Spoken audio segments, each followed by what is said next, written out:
O que nossa existência significa? Como podemos encarar o desafio de sobreviver em sociedade? De que maneira devo interpretar a morte? Como governos devem se organizar? Esses questionamentos são alguns possíveis dentro de uma infinidade muito maior de perguntas que encontram na filosofia suas frequentes respostas.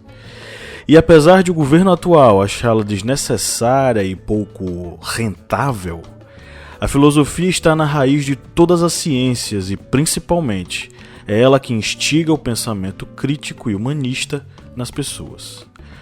A palavra filosofia vem do grego e, em sua etimologia, aborda o significado sintético philos ou philia, que quer dizer amor ou amizade, e sophia, que significa sabedoria, ou seja, literalmente significa amor ou amizade pela sabedoria. A palavra, nessa concepção que temos, surgiu com Tales de Mileto, aproximadamente em 595 a.C., e ganhou especial sentido com Pitágoras, aproximadamente em 463 a.C. A filosofia é o estudo das inquietações e problemas da existência humana, dos valores morais, estéticos, do conhecimento em suas diversas manifestações e conceitos, visando a verdade. Porém, sem se considerar como verdade absoluta, nem tentando achar essa máxima como verdade absoluta.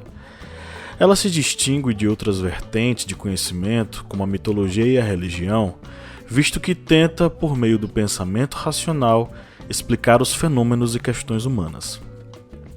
Mas também não pode ser igualada, em termos de métodos, às ciências que têm a pesquisa empírica e experimentos práticos como fundamentos, uma vez que a filosofia não se atém, não sendo descartada essa hipótese, a experimentos. Os métodos dos estudos filosóficos estão fundamentados na análise do pensamento, experiências práticas e da mente, na lógica e na análise conceitual. Tradicionalmente, identifica-se a origem da filosofia como saber oficializado no século VI a.C., na Grécia Antiga, que é chamada comumente de o berço da filosofia ocidental.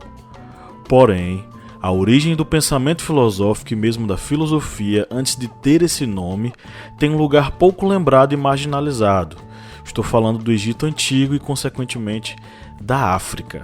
Em tempos remotos, a filosofia africana floresceu no Egito, ou Kermet, como era chamado pelos próprios egípcios, e em Kish, também conhecida como Núbia ou Etiópia pelos gregos. Era então uma espécie de pedagogia que continha os sábios ensinos, Sebait, dos antigos sábios que eram estudiosos, sacerdotes e oficiais ou estadistas ao mesmo tempo.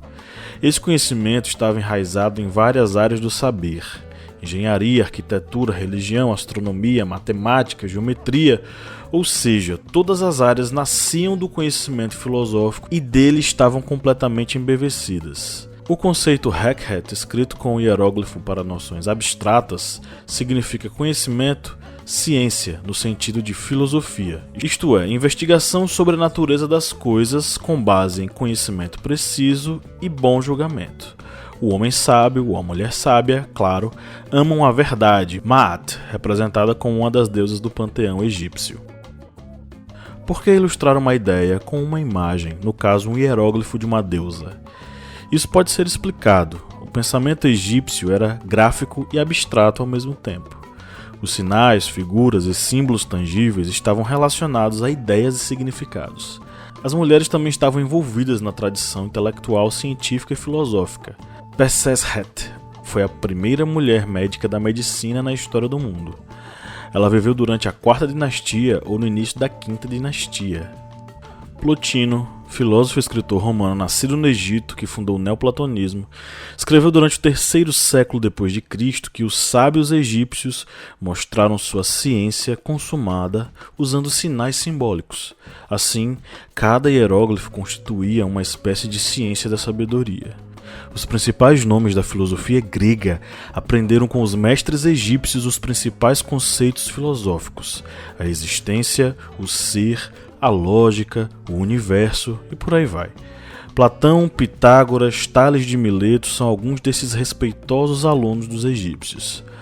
Além deste início egípcio, outras tradições filosóficas no mundo foram ainda mais antigas do que o legado grego. A filosofia chinesa se desenvolveu antes do ano 1000 a.C., tendo como marco o oráculo I Ching, Livro das Mutações. E podemos datar sua era de ouro entre os séculos 10 e 3 a.C., com o desenvolvimento de uma série de correntes de pensamento filosófico, como o confucionismo, o taoísmo e o yin-yang. O estilo chinês de filosofia se caracteriza pelo aspecto prático, procurando orientar o ser humano sobre como se portar com harmonia em sua vida cotidiana. Outra tradição muito antiga e importante é a indiana. Quando falamos em filosofia indiana, estamos tratando de escolas de pensamento que se desenvolveram desde o século XV a.C., quando a literatura oral deu origem aos Vedas, principal fonte de sabedoria indiana. Essa tradição filosófica legou as correntes de pensamento do hinduísmo, jainismo e budismo, que equilibram a reflexão filosófica às concepções religiosas. Concluindo, muito antes do século VI a.C., ano em que oficialmente os gregos batizaram a filosofia, ela já existia, era praticada em larga escala e foi dessa fonte que os gregos beberam, se banharam e posteriormente receberam o título de berço sem ter sido. Você pode se perguntar, mas por quê?